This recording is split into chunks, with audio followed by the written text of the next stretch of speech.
오늘 말씀은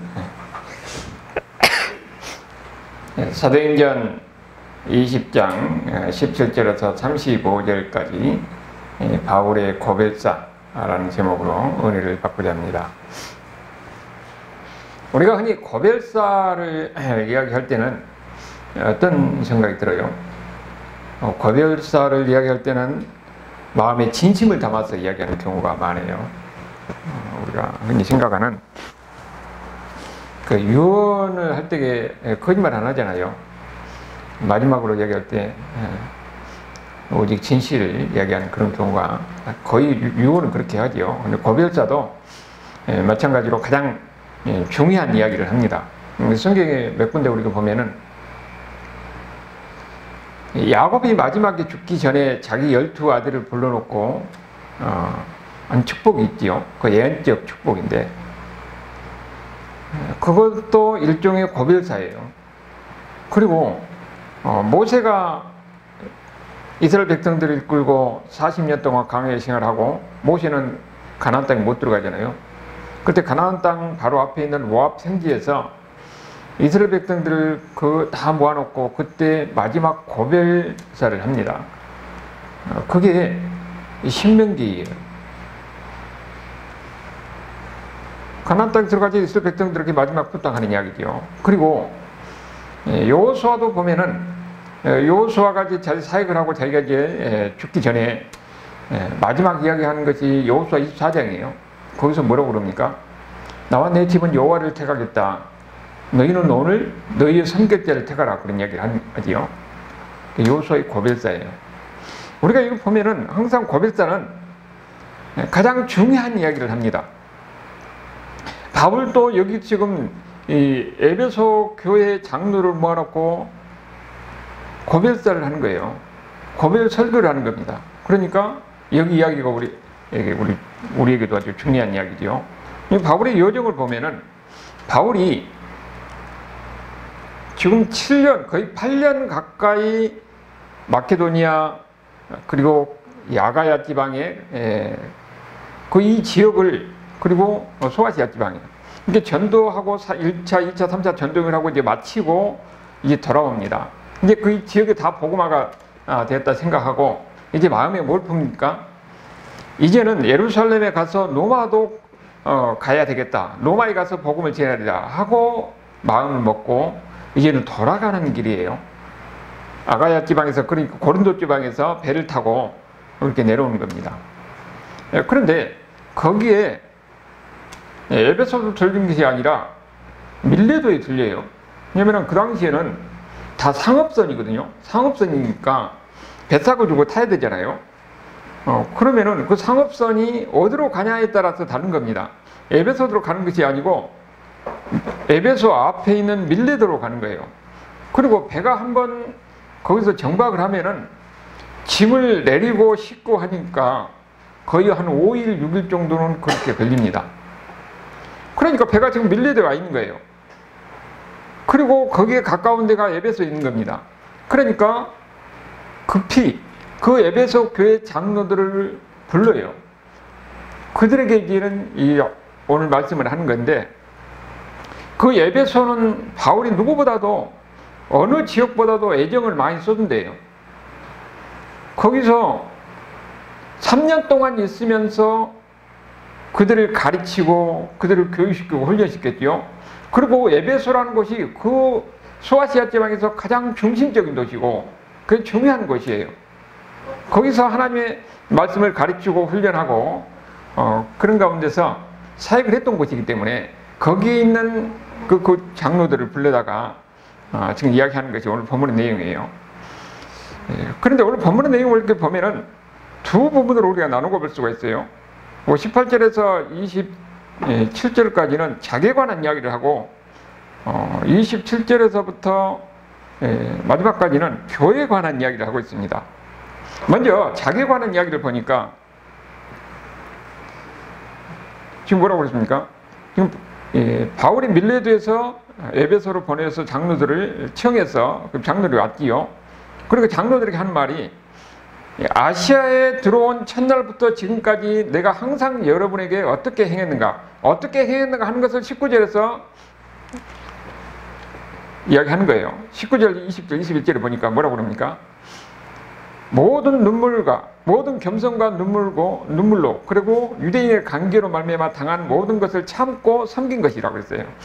우리가 이렇게 가만히 보면은 바울이 그 장로들을 모아놓고 그들에게 하는 이야기가 내가 지금까지 너희들을 어떻게 섬겼는지, 어떻게 너희들을 가르치고 훈련하고 너희를 섬겼는지. 근데 그 속에 보면은 겸손과 눈물이라고 들어있어요.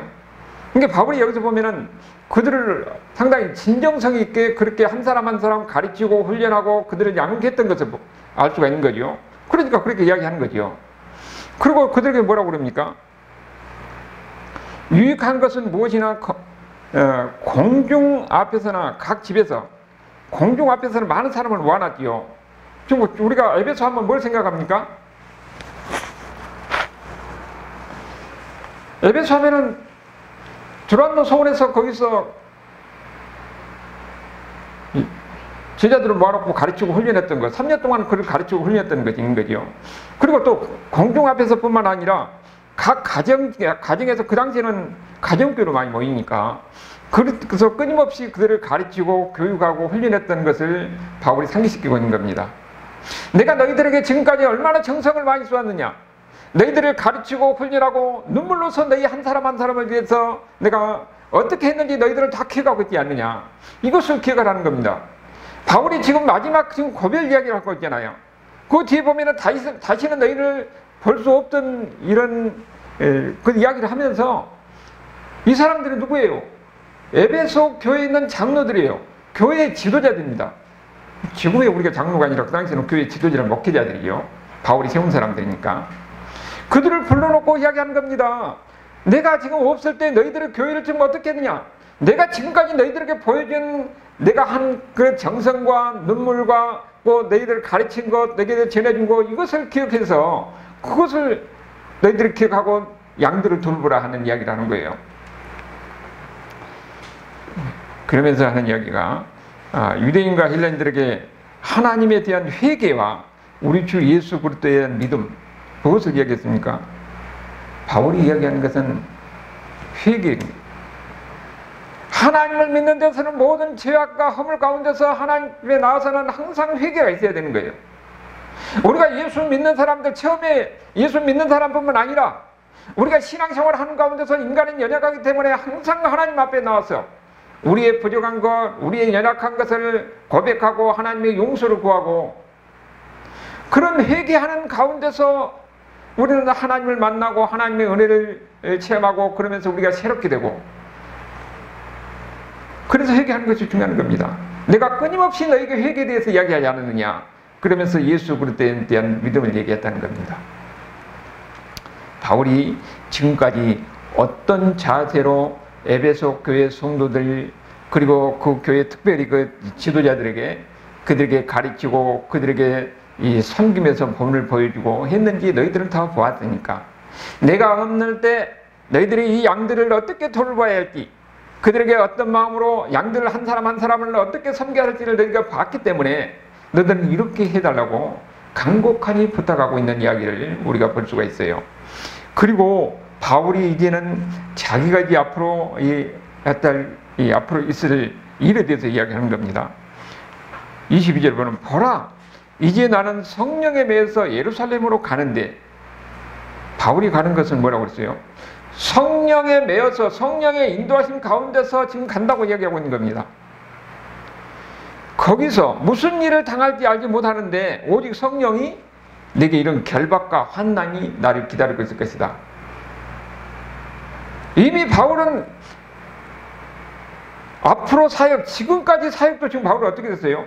가는 곳마다 유대인들의 박해 속에 있었고, 거기에 사람들 그 지역의 사람들의 이런 소동도 있었고, 바울을 죽이려고 그랬고, 그런 수많은 고난과 역경 속에서 거쳐왔던 사람이에요. 그러면서도 그런 하나님의 복음을 전하기 위해서 굴하지 않고 자기 모든 것을 바쳐서 희생하고 헌신했던 사람, 사도 바울이 앞으로 성령께서 가르쳐줍니다. 앞으로도 내가 갔을 때에 많은 결박이 있고 많은 박해가 있고 많은 어려움이 있을 것이라는 것을 이미 그들에게, 이 바울에게 감동을 준 거예요. 있을 것이라는 것을. 그런데 그럴지라도 24절의 각오는 뭡니까? 내가 달려갈 길과 주 예수께 받은 사명, 하나님의 은혜의 복음을 증거하는 일을 마치려 하면은 나의 생명조차도 조금도 귀하게 여기지 않겠다. 죽을 각오를 하는 거예요. 요 24절을 많은 사역자들이 많이 인용하는 구절이죠. 하나님의 복음을 전하는 일, 하나님께로부터 그 사명을 감당하는 일에는 어떤 어려움이 있을지라도, 어떤 박해가 있을지라도, 심지어는 내 목숨까지도 모든 것을 내놓고 하나님께 충성하고 헌신하면서 이 복음의 사명을 감당하겠다는 사도 바울의 자리를 우리가 볼 수가 있는 겁니다. 이런 사도 바울을 통해서 초대교회 당시에 교회가 세워지고, 그야말로 유아기 때 교회가 한 사람 한 사람 전도를 해서 그 사람들이 예수 믿고 그 사람들이 모여서 교회가 세워지면서 이제는 온 세상을 향해서 복음이 증거되는 이런 그야말로 씨앗이 이렇게 심어진 거예요. 복음을 전하는 데는 한 사람의 희생과 헌신과 수고가 필요한 겁니다. 우리가 사도 바울뿐만 아니라 사도 바울과 같이 다녔던 그 일행들을 또 우리가 지난 시간에 봤잖아요. 그들은 자기 생업까지도 포기하면서 바울을 다니면서 하나님의 이 일을 했던 거예요. 바울을 섬기면서 하나님 일을 한 겁니다. 그런 가운데서 교회가 세워지고 성도들이 양육되고, 그리고 에베소 교회 같은 데는 거의 50만 년, 인구 50만 년 된 이 지역에서 큰 교회가 세워졌잖아요. 이런 사도 바울이 지금까지 어떻게 그가 하나님을 일해서 일하고 헌신했는가? 그것을 거기에 있는 제자들, 그리고 이 사역자들, 장로들이니까 일꾼들이죠. 지도자들이에요. 그들에게 이야기하면서 어떻게 하나님을 섬기고 하나님을 해야 하는지 하는 것을 다시 한번 상기시키면서 그들에게 부탁하고 있는 겁니다. 우리가 바울의 이야기를 보면은 자기 의도로 자기 생각대로 하는 거예요. 하나님의 은혜를 받은 사람들, 하나님의 택함을 받은 사람들, 우리는 다 어떤 사람들이에요? 하나님의 선택을 받은 사람들이에요. 성령께서 우리 안에 함께 하신 겁니다. 그러니까 우리는 내 의지대로, 내 생각대로 아니라 항상 우리는 어떻게 돼야 되겠어요? 이것이 하나님의 뜻인지, 하나님께서 원하시는 것이 항상 기도하는 가운데 성령의 인도하심을 받아야 되는 겁니다. 근데 성령의 인도하심 가운데서는 거기에 우리가 평탄한 길, 좋은 길만을 가도록 하지 않아요. 나를 통해서 나와 함께 하신 하나님을 증거하도록 하는 겁니다. 거기에는 아픔도 있고 슬픔도 있고 고통도 있고 어려움이 있을 수가 있는 거예요. 그래서 예수 믿는 사람들은 내가 이 세상에 사는 것이 나의 안락과 평화를 위해서만 아니라 나와 함께 하시고 나를 구원하신 하나님, 나를 천국 가게 하시는 그 하나님에 대한 믿음과 확신 속에서 나를 통해서 예수님이 증거되고 나를 통해서 하나님이 이루어진 것에 대한 감사하는 마음으로 그러면서 살아가는 겁니다. 그러면은 우리가 주어진 환경과 여건 속에서 그 가운데서 하나님이 사용하신 거예요. 내 일터에서 사용하시고 내가 가진 달란트, 내가 가진 은사를 통해서 하나님께서는 사용하셔서 궁극적으로 우리의 목적은 예수님을 증거하는 겁니다. 직장에서, 일터에서, 우리의 삶의 모든 현장 속에서 하나님을 증거하는 거예요. 거기는 그런 가운데 어려움이 있을 때도 성령께서 우리에게 지혜를 주시고 능력을 주시고 은혜를 주신다는 겁니다. 이 일을 경험한 사람들이 그 다음에 어떻게 됩니까? 세상에 두려울 것 없어요. 항상 그 삶 속에서는 기쁨이 있고 은혜가 넘치는 겁니다. 바울은 그런 심정 속에서 그들에게 이야기하는 겁니다.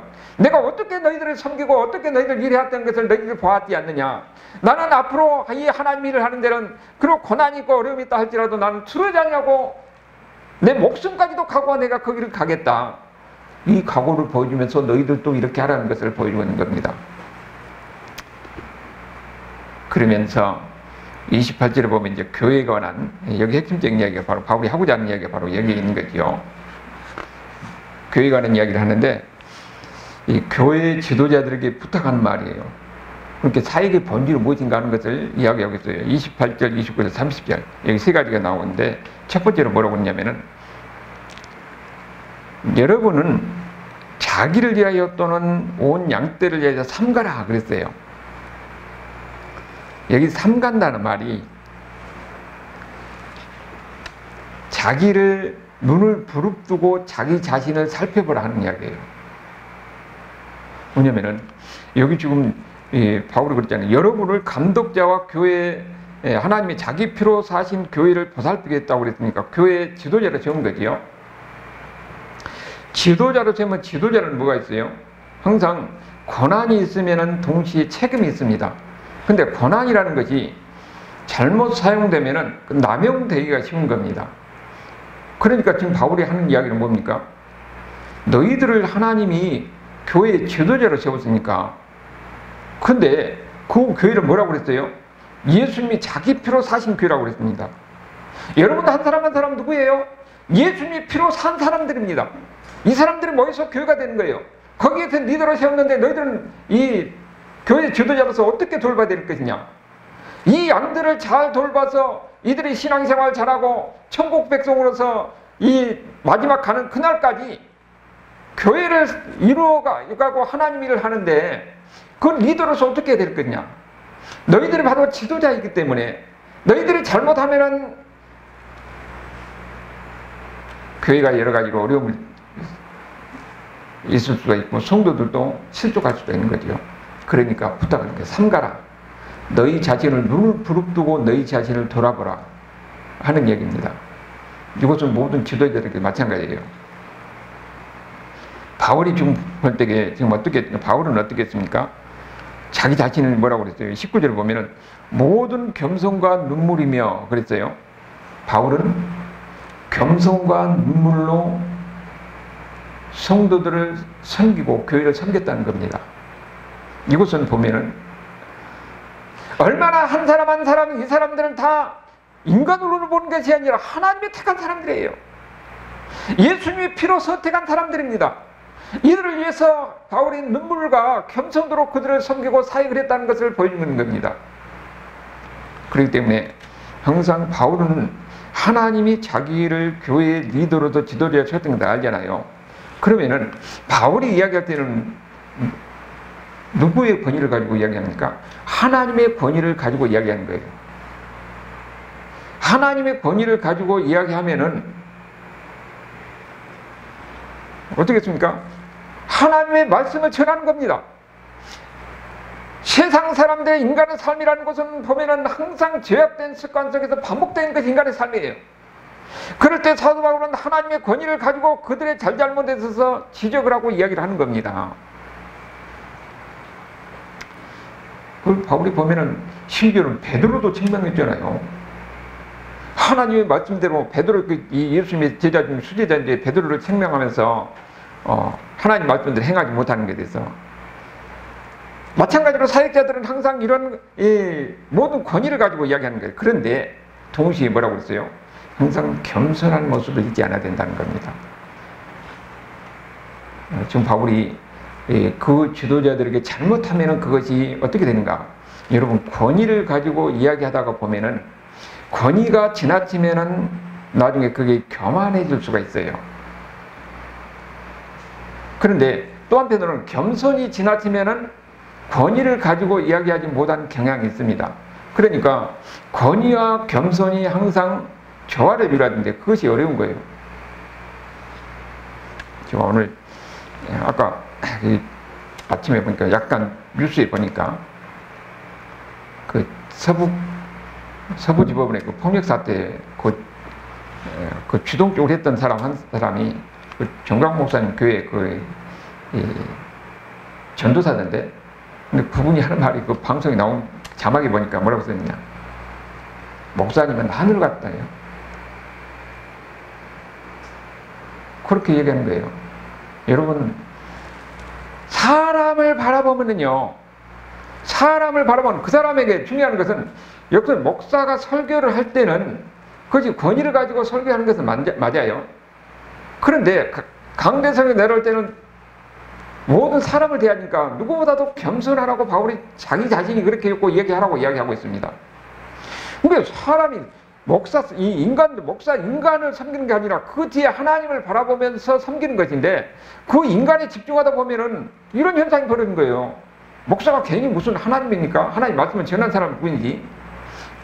그래서 바울이 그것을 이제 걱정을 하는 겁니다. 항상 목사는 자기 자신을 돌아보면서 내가 혹시 잘못하면은 하나님의 주신 유인 권위를 가지고 잘못하면 교만하게 되고 오히려 자기 자신을 신격하는 그런 경향이 있는 거예요. 후로 교회 역사를 보면 수없이 바울이 걱정했던 이런 일이 반복돼서 일어났던 겁니다. 지금도 그런 일이 끊임없이 일어나고 있는 거예요. 그러니까 바울이 지금 교회 지도자들에게 항상 당부하는 말이 그런 겁니다. 권위를 가지고 이야기를 하되 바울처럼, 바울은 어떻게 섬겼다고 그랬습니까? 눈물과 겸손을 가지고 양들을 섬기고 교회를 섬겼다고 이야기하잖아요. 내가 이렇게 보혈을 보여줬으니까 너희들도 앞으로 이 교회를 섬기고 양들을 돌볼 때 이 사람들은 다 하나님의, 이 예수님의 피로 택한 사람들이니까 너희들이 내가 보인 것 같이 너희들로 눈물로서 너희들의 겸손한 모습으로 이를 섬기라. 그렇게 이야기하고 있는 거예요. 그리고 여기 교회, 그 다음에 이제 교회 밖과 교회 안에 대해서 이야기하는 건데 29절에 보면은 여기는 교회 밖에 그 적들에 대해서 이야기하고 있어요. 내가 떠난 후에 사나운 이리가 여러분에게 들어와서 양들을 아끼지 않을 것이다. 이렇게 이야기하고 있어요. 교회 밖에 있는 외부의 적들이 교회를 들어와서 교회를 혼란스럽게 한다는 거죠. 그리고 주로 이게 문제가 되는 것이 이단에 관한 문제예요. 그러니까 이단에 관한 문제는 잘못된 가르침을 가지고 와서 성도들을 미혹해서 자기 실화하는 겁니다. 이런 일이 끊임없이 있었잖아요. 이거를 대표적으로 보면은 바울 당시에 어떻게 됐습니까? 유대인들이 유대교에 있다가 예수 믿는 사람들이 있어요. 이 사람들이 보니까 전혀 모르는 이방인들이 들어와서 교회에 들어와서 그들도 예수 믿고 구원받아서 자기들도 하나님 백성이라는 거예요. 그러니까 하는 말이, 야, 적어도 안식일을 지켜야 된다. 예수 믿는 것뿐만 아니라 안식일도 지켜야 되고 할례도 해야 되고 그 다음에 율법에 있는 그런 율법도 지켜야 된다. 이렇게 얘기하는 겁니다. 그러니까 그걸 가지고 바울과 굉장히 많이 논쟁을 하는 거죠. 이런 잘못된 가르침을 가지고 이야기를 하면은 일반 다른 이방인들은 그걸 전혀 모르니까 그런가 하고 거기에 따라가는 거예요. 그런데 그런 가르침이 지금도 계속되고 있다는 거죠. 잘못된 가르침. 바울 당시에, 바울이 지금 이 유대교뿐만 아니라 그 당시에도 그리스 철학이라든지 헬라 철학이 들어와가지고 그것이 성경과 이렇게 결합되니까, 아니 무슨 하나님인데 어떻게 인간으로 육신을 입고 올 수가 있느냐. 그래서 예수님의 부활을 부정하는 그런 것이 교회에 많이 들어와가지고 교회를 완전히 혼란스럽게 하는 겁니다. 이런 잘못된 가르침이 교회에 들어와요. 그래서 성도들을 혼란스럽게 하고 교회가 무너진 겁니다. 근데 바울이 그걸 걱정하는 거예요. 지금 29절의 이야기가 내가 떠난 후에 사나운 이리가 들어와서 양들을 혼란스럽게 할 것이다. 그런데 우리가 지금까지 이렇게 보면은 이런 잘못된 가르침이 들어가지고 성도들을 혼란스럽게 하고 교회를 무너뜨리고 오히려 또 자기 세력화하고 이런 일이 얼마나 많이 있었습니까? 지금도 마찬가지예요. 바울이 이것을 걱정하는데 바울이 걱정하는 것이 그대로 지금 이 에베소 교회뿐만 아니라 오늘까지 2000년의 역사 중에서 끊임없이 반복되고 있다는 사실이에요. 지금 우리 주변에서 보면은 이런 잘못된 이단들이, 근데 그 사람들 우리가 쉽게 보면 이단 하니까 그런데 그게 눈에 보이냐 해서 안 보여요. 왜냐면은 그 사람들도 하나님 말씀을 가르칩니다. 하나님 말씀 가지고. 그러니까 하나님 말씀 가지고 가르치는데 살짝 애교해서 그래서 성도들을 오히려 혼란스럽게 하고 자기 세력을 하는 거거든요. 여러분 그게 어디서부터 나옵니까? 에덴 동산에 있었잖아요. 사탄이 동산 중앙에 있는 실과, 이 모든 실과는 먹되 동산 중앙에 있는 그 나무에 선하게 알게 하는 나무의 실과만 먹지 말라고 그랬는데 사단은 어떻게 합니까? 하나님의 동산에 있는 모든 나무의 실과를 먹지 말라지 않냐? 살짝 왜곡시켜서 혼란스럽게 만든 겁니다. 의심하게 만든 거예요. 이게 사단은 항상 뭐냐? 하나님의 말씀을 의심하고 혼란스럽게 하고 왜곡시켜서 자기가 하는 것이 옳다, 자기를 따르게 만든 거예요. 그러니까 그게 쉽게 구별이 안 되거든요. 근데 그런 일이 끊임없이 계속 반복되어 한다는 거예요. 그러니까 지금도 보면은 이단이라는 것이 우리가 보면은 일반 성도들 볼 때 쉽게 구별이 안 돼요. 여러분 뭐 베레아나 이런 데 가보면은 다 성경 공부합니다. 성경 공부해요. 심지어는 신천지 같은 데도 성경을 갖다 놓고 성경을 막 구절구절 하나하나 따져가면서 이야기를 해요. 그러면은 일반 성도들 볼 때는 그런 거 하고 다 넘어가는 겁니다. 심지어는 보니까 제가 홍장님께 전화를 했더니 거기서 어디 아는 누나가 이 신천지 거기 다닌 모양이에요. 그래가지고 자기도 성경 공부 하는 데 나오라고. 그래서 제가 굳이 얘기하고 그것도 어떻게 나왔냐면은 이 시간 중간에 못 나오면 중간에 나와서 나하고 1대1로 성경 공부를 하자. 성경을 알아야, 이제 하나님을 알아야 그 신앙생활을 할 수가 있는지, 그냥 교회에서, 교회도 지금 안 나오는 거 꿈들어, 교회만 왔다 갔다 한다고 해서 그리고 여러분 신앙이 뿌리가 깊어지고 바른 신앙생활을 할 수 있는 거 아니에요. 하나님을 알아야 됩니다. 예수님이 누군가를 알아야 되고, 하나님이 누군지를 알아야 되고, 인간이 누군가를 알아야 되고, 그것을 1대1로 성경 공부를 해서 하자고 그랬더니, 그렇지 않아도 자기가 지금 누가 이제 아는 누나가 그 신천지인데 거기서 성경 공부하자고 하더라고. 거기 가면 그건 완전 이단이라고. 그쪽이 이단인 줄 알더라고요. 여러분 다 보면은 다 성경 공부로 접근합니다. 성경 공부하자고. 그러니까 일반적으로 그 교회는 그 담임 목사를 중심으로 해서 성경 공부를 하고, 그 다음에 이 상담도 그 교회의 담임 목사를 중심으로 상담을 하는 거지, 교회 밖에서 상담을 한다든지 성경 공부한다든지 이런 것은 조금 위험해요. 그게 지금 정확히 일반 성도들 볼 때는 정확히 어떤 성향인지 모르기 때문에.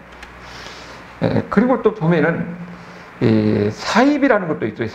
사입이는 완전히 종교를 빙자해서 금전적인 이득을 취하려고 하는 이런 집단들이 있습니다.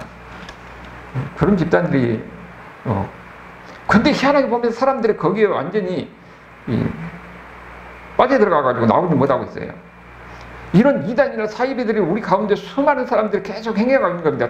근데 그게 다 뭐냐면은 이 성경을 빙자해서 그것을 이용해서 자기 세력화하고 그 다음에 자기를 추종하게 만들고, 그런 것이 그 인간의 이 역사, 기독교 역사 2000년 동안 끊임없이 반복되었고 지금도 우리 주변에서 너무도 많이 있는 거지. 그러니까 바울이 걱정했던 것이 지금도 마찬가지로 우리에게 해당되고 있는 겁니다. 이 교회 밖에서 이 사람들은 뭐라고 이야기합니까? 이 사나운 일이라고 그랬어요. 사나운 일이가 양들을 아끼지 않는다. 그들을 보면은 그 사람들의 이 인간의 영혼을 파괴할 뿐만 아니라 거기에 한번 들어가면 어떻게 되는가요? 그 삶이 전부 다 망가집니다. 이단에 들어가가지고 거기에 정말이 마지막에 좋은 사람이 없어요. 가정이 파괴되기도 하고 또 거기서 들어서 인생이 완전히 거기서 한번 들어가면 나오지 못하는 거예요. 그것을 바울이 걱정하고 있는데 그때뿐만 아니라 지금도 계속되고 있다니까요. 그리고 또 세 번째로 30절에 뭐라고 했냐면은 또한 여러분 중에서 제자들을 끌어 자기를 따르게 하려고 억울하게 말을 하는 사람도 있다고 합니다. 지금 누구 가운데서 이야기하는 겁니까? 장로들, 그 에베소 교회 그 지도자들을 모아놓고 너희 가운데서 자기를 따르려고 하는 사람도 있다는 거예요. 교회 안에서 당을 짓는 사람이 있다는 겁니다. 근데 실질적으로 나중에 그게 나오거든요.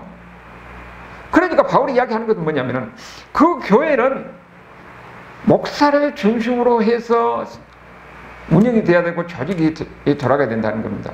목사님을 통해서 전해진 하나님의 말씀을 그들이 가르치고 거기에 순종하고 따를 때가 거기 그 길이 생명의 길인 거지. 거기 안에서 자기를 따르려고 당을 짓고 해가지고 하면은 결국은 목사의 권위를 흔들리게 만들고 목사가 흔들리면 교회가 흔들리는 거지요. 그래서 미래서 당부하고 있는 겁니다. 그런데 그런 일이 바울이 걱정했던 일이 그 후에 교회사를 통해서 보면 수없이 많이 있었던 거죠. 대부분 교회 분열은 뭐냐 하면은 목사님만이 아니라 우리도 하나님의 옛날에 제가 그 전도사로 있을 때 그 교회 보니까 그 교회 장로 한 분이 우리도 왕 같은 제사장이라고 장로가. 이게 그 말은 틀린 말은 아니에요. 근데 목사님을 나눠놓고 우리도 왕 같은 제사장이니까 우리 말도 옳다. 이렇게 하게 되면은 교회는 이 바울이 여기서 격정한 대로 당을 짓는 겁니다. 그래서 당을 제세를 만들었고 교회를 떨어져 나가고 교회가 분열되더라고요. 바울이 그걸 걱정해서 이야기하는 거예요. 이런 일이 지금 너희들 가운데 있을 것이니까 항상 뭐라고 하는 거예요? 조심하라는 겁니다. 그러니까 바울이 지금 앞으로 교회는 뭐라고요? 항상 교회 지도자가 되면은 스스로 항상 자기 자신을 돌아보라는 거예요. 삼가를 하는 거지. 그리고 교회 밖에서도 항상 교회를 노리는 성도들이 있기 때문에 성도들 노리는 그런 사이비 이단들이 있기 때문에 여기서 경계를 하고, 교회 안에서도 너희들 가운데서도 오히려 당을 지어서 자기 세력화하려고 이득을 취하려고 이런 사람들이 있기 때문에 거기도 조심하라 뭐 경계하고 있는 겁니다. 그럼 어떻게 될 거냐? 31절 32절을 보니까, 그러므로 여러분이 일깨어 내가 3년 동안 밤낮 쉬지 않고 눈물로 각 사람을 훈계하던 것을 기억하라. 그러니까 여기서 보면은 바울이 어떻게 그가 하나님을 섬겼는지, 하나님이 했는 것도 알 수가 있는 거지요.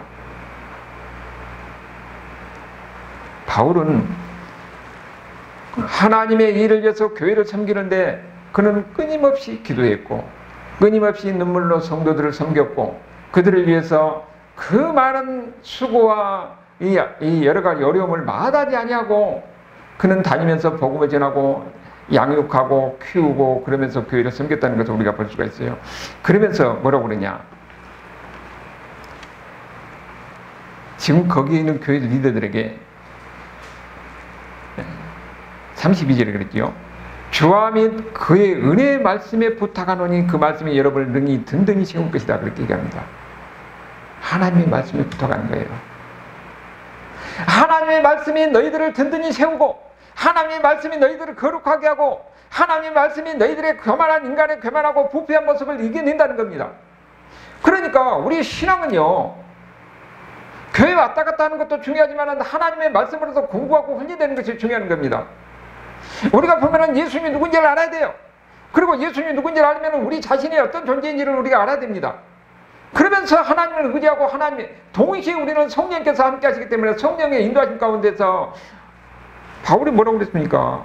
어려움이고 힘든 가운데 있을지라도 그 성령이 인도하시면은 내가 이것이 하나님께서 나에게 준 사명으로 알고 내가 이걸 당당히 감당해 나가겠다고 하잖아요.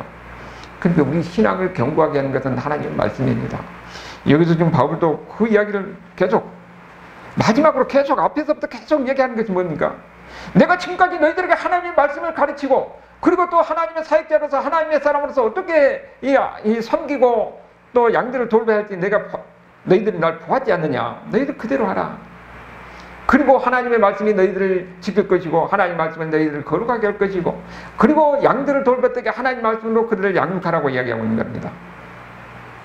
그런데 하나님의 말씀으로 바로 서는 것과 동시에 따라오는 건 뭡니까? 헌신이에요. 근데 바울이 지금 어떻게 인진했습니까? 33절에 보면 은이나 금이나 의복을 탐하지 아니했다. 바울이 지금 일정 동안 사역을 하면서 어떻습니까? 그 34절에 보면은 내가 필요한 것을 내가 일해서 충당했다. 그렇게 이야기하고요. 왜냐하면 다른 사람한테 오해 안 살려고. 그는 다른 사람한테 오해 안 살려고 스스로 일하면서 먹고 살면서 그걸 가지고 어떻게 됩니까? 35절에 보니까 오히려 다른 사람에게, 약한 사람들에게 도왔다고 이야기하잖아요. 그러면서 얘기하는 것이 그 유명한 말이지요. 35절 후반절에 예수께서 친히 말씀하신 바 주는 것이 받는 것보다 복이 있다. 헌신에 관한 이야기입니다. 다른 사람을 섬기고 다른 사람을 위해서 무엇인가 희생하고 하는 것이 그게 복이라는 거예요. 여러분, 하나님은 우리를 편안하게, 우리가 하나님이 우리에게 원하는 것은 우리가 편안한 신앙생활을 위해서 원하는 것 아닙니다. 하나님은 우리가 기쁨과 감사와 찬송을 누리면서 기쁨의 삶을 원하는 거예요. 기쁨이라는 것은 보면은 내가 힘들고 어렵고 수고하는 가운데서 거기서 보람을 느끼는 겁니다. 거기서 기쁨을 얻는 거예요. 그런데 수고하고 헌신하는 것은 인간의 어떤 보면은 자기를 드러내려고 하는 이런 일 가운데서는 전혀 기쁨이 안 됩니다. 하나님 말씀에 바로 서고 하나님의 말씀 안에서 그가 순종할 때에 그 말씀 안에서 순종하는 가운데서 이 헌신이 나오고, 그 헌신은 내가 하고 싶은 편안한 일이 아니라 내가 힘든 일도 어려운 일도 거기에 내가 순종할 때에 거기에 보람을 느껴지고 기쁨을 느껴진 거예요. 이것이 바로 바울이 이 교회 리더들에게 하는 이야기고, 오늘 동시에 우리에게 하는 이야기입니다. 바울이 마지막으로 고별 설교하면서 하는 것이 뭡니까? 그 교회를 어떻게 지키기 위해서 교회 지도자는 그 장로들에게 하는 이야기예요. 항상 너희가 조심해라. 스스로를 지키고 스스로 잘못하면 교만하고 넘어질 수 있기 때문에 스스로를 지키고, 그리고 양들을 돌보고 교회를 해서 항상 누구에도 본이 되고, 무엇보다도 중요한 것은 하나님의 말씀으로 그들을 양육하고 너희 스스로도 하나님 말씀에 바로 서야 이런 이 외비 유혹이라든지 아니면은 이런 데서 스스로 지켜나갈 수 있다는 거죠. 그리고 하나님 말씀에 바로 설득에 바울과 같이 겸손하게 되고 순종하되고, 그리고 순종하고 헌신하는 가운데서 거기에서 하나님이 일할 때에 오는 기쁨과 보람이 무엇인가 하는 것을 너희에게 경험할 것이라는 하는 것을 우리에게 가르쳐 줬습니다. 오늘 우리도 마찬가지예요. 우리가 인간은 연약하고 부패하기 때문에 항상 우리도 모르는 가운데 내가 신앙생활을 하고 있다 하지만은 이런 죄적인 습관 가운데서 살아가는 것이 우리의 현실입니다. 그래서 바울과 같이 항상 성도들 앞에서 눈물과 기도 가운데서 살아가는 것이 우리 스스로를 지키는 겁니다. 그리고 말씀 안에 굳게 서야 되는 거예요. 근데 우리 신앙이라는 것은 무엇인가 내가 이 수고하고 헌신하고 희생하는 가운데서 거기에 보람이 느껴지고 하나님의 경험이 되고, 그럴 때가 어떻습니까? 그 신앙생활 할 때에 우리가 우리 스스로 경고할 뿐만 아니라 기쁨이 있는 거예요. 바울이 이 마지막 부탁하는 것을 우리가 기억하면서 살아가는 저와 여러분의 삶이 될 수 있기를 주님으로 축원합니다. 아멘.